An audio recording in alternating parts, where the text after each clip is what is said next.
This is going to be an off-the-cuff discussion about something that I don't normally like to talk about on this particular channel because I respect people's individual beliefs, and I think most MGTOWs are probably atheist, which I personally have no problem with.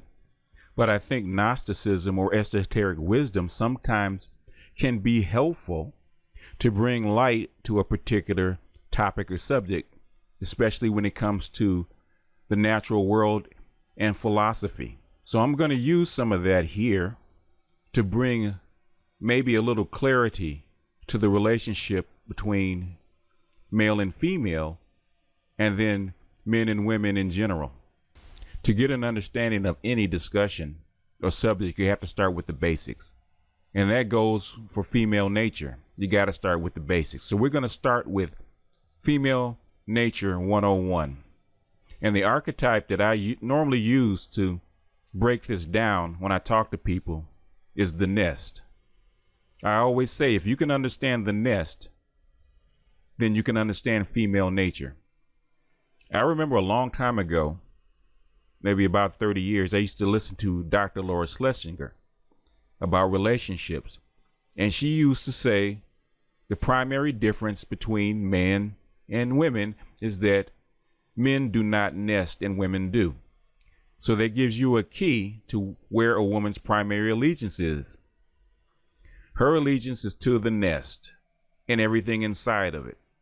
That is internal to their nature.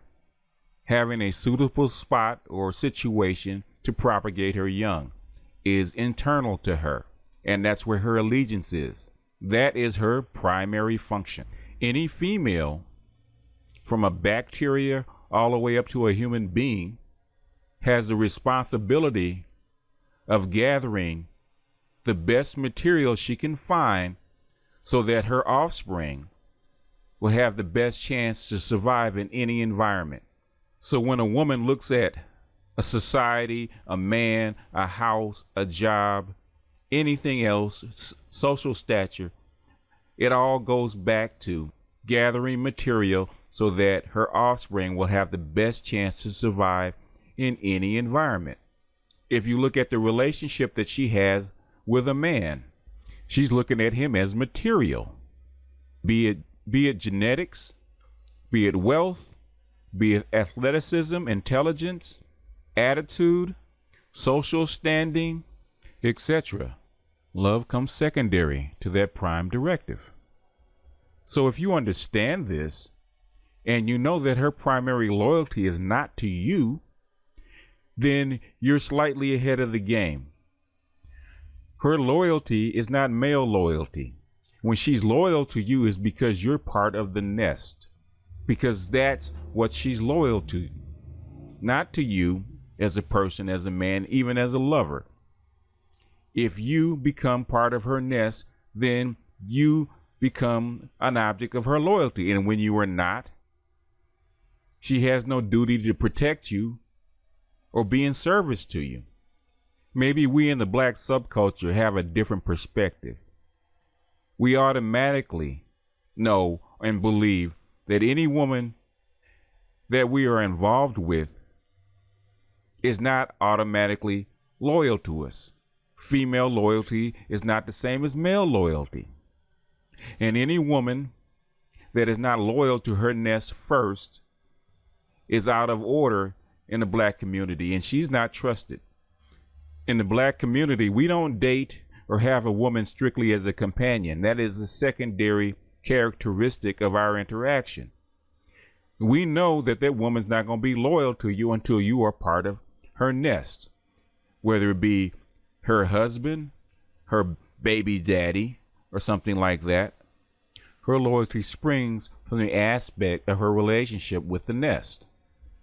If you think about it, if you're in a serious relationship with a woman, what's the first thing she wants to do? She either wants to move in with you, if it's comfortable enough, or you move in with her. Because what she's trying to do is make you a part of her nest. That's the way she's built. Any of the older MGTOWs that have been around the block for a while will notice that if you're dating a woman for a good period of time and she visits your house, what does she start to do? She starts to leave things. A piece of clothing here, a pair of shoes there. And if you date her long enough, pretty soon, half of your closet will be with her things. That's because she's establishing a nest inside your home.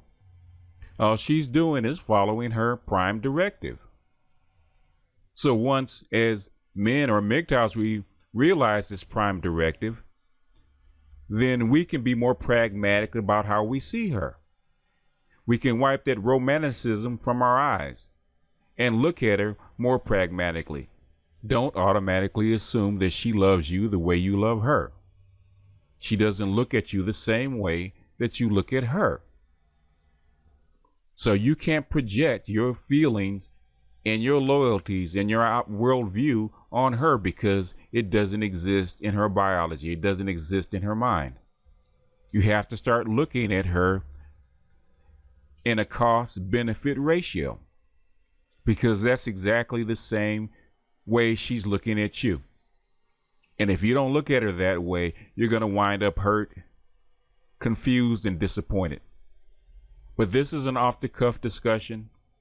There's a lot more to this. I didn't want to make a long video, so if there's any interest, drop a note in the comment section, because it's a lot deeper than this and there's a lot more to it, but I don't want to ramble on. So with that, I'm going to end this.